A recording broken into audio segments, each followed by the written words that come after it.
எம்எம்என்எல் கிளப்லேருந்து பேசுகிறோம்.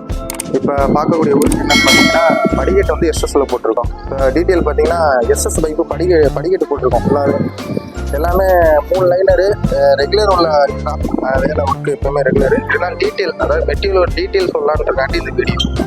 டாப் வந்து 2 இன்ச் போட்டிருக்கோம். இதோட ஒர்க்கு பார்த்தீங்கன்னா ஃபுல்லாக வந்து 304. டாப் வந்து 2 இன்ச் போட்டிருக்கோம். லைனர் வந்து 3 லைனர், 3/4 லைனர் ஓட்டியிருக்கோம். போஸ்ட் வந்து 1.5 போஸ்ட்டு. இது எப்பயும் போல் என்ட்ரன்ஸில் வந்து பால் போஸ்ட்டு போடுவோம். என்ட்ரன்ஸ் எப்பயுமே வந்து ஃப்ரீ தான் வரும். அடுத்தடுத்த பால் போஸ்ட்டு போகிறது அதுக்கு தனியாக காசு போடுவோம் எப்பயுமே.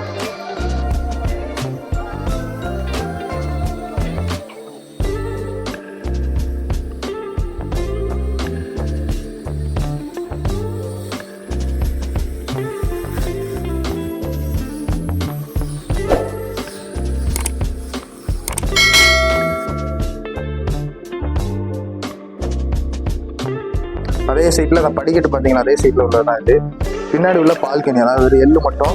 இது வரையும் செட்டிங் போட்டிருக்கோம், வெல்டிங் அடிச்சிருக்கோம். ஒன்றும் பாலிஷ் அடிக்கலை. பாலிஷ் அடித்தா அந்த ஜாயிண்ட் ஃபினிஷிங் எதுவுமே நம்மளுக்கு தெரியாது.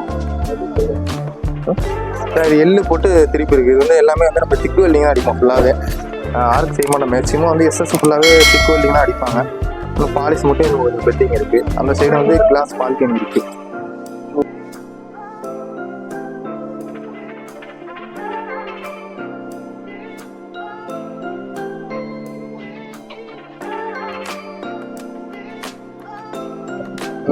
இது அதே தான். ஃபுல்லாக வந்து நம்ம எலிவேஷன் வந்து கிளாஸ் ஒர்க். இது எப்போயும் ரெகுலர் தான். 12 mm கிளாஸ் போட்டிருக்கோம். மேலே வந்து 2 inch பைப் போட்டிருக்கோம்.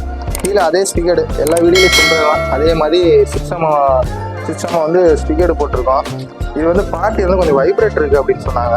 ஏன்னா வந்து மொத்தம் 18 அடி நீளம் இது டோட்டலாகவே.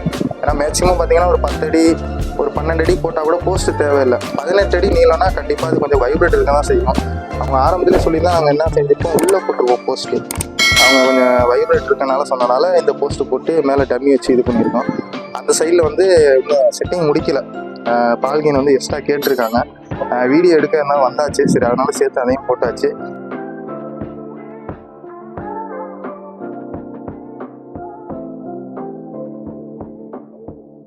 இவர் தான் வந்து என்ன வேலையும் பார்த்து இவர் தான் எல்லாருமே முடிப்பார். அவரோட வந்து அடுத்த ஃபிட்டர் ஆக போகிறாரு இவர். ரெண்டாவது சொல்ல மாட்டோம், நம்ம வெல்டிங் வந்து திக் வெல்டிங் தான் அடிப்போம் டோட்டலாகவே. இந்த டார்ச் வச்சு தான் நம்ம ஃபுல்லாக வெல்டிங் அடிக்கிறது. எல்லாம் பார்த்தீங்கன்னா ஆர்க் வெல்டிங் தான் மேக்ஸிமம் அடிப்பாங்க. மேக்ஸிமம் எல்லாமே திக் வெல்டிங் தான் அடிப்போம். வெல்டிங் நல்லா ஃபினிஷிங்காக இருக்கும். பாலிஷ் அடிச்சதுக்கப்புறம் ஒரு ஓட்டை கூட தெரியாது, ஜாயிண்டோட இது சுத்தமாக தெரியாது. இந்த மாதிரி வேலை இருந்தால் சொல்லுங்கள். லிங்க்கு நாங்கள் கொடுத்துருப்போம், நம்பர் கொடுத்துருப்போம். நீங்கள் அதில் வந்து ஃபோன் பண்ணி சொன்னீங்கன்னா வேலையோட டீட்டெயில் டோட்டலாக சொல்லிடுவோம். என்ன வேலை டீட்டெயில் கேட்டாலும் சரி, நாங்கள் வந்து அதுக்கு வந்து ஆன்சர் சொல்லுவோம். இதான் டிசைன் நீங்கள் எந்த டிசைன் சூஸ் பண்ணுறீங்களோ நம்ம அதுக்கு தந்தாப்புல நம்ம டிசைன் மட்டும் ரேட்டு தனி, இது தனியாக வரும், டிசைன் தனியாக வரும்.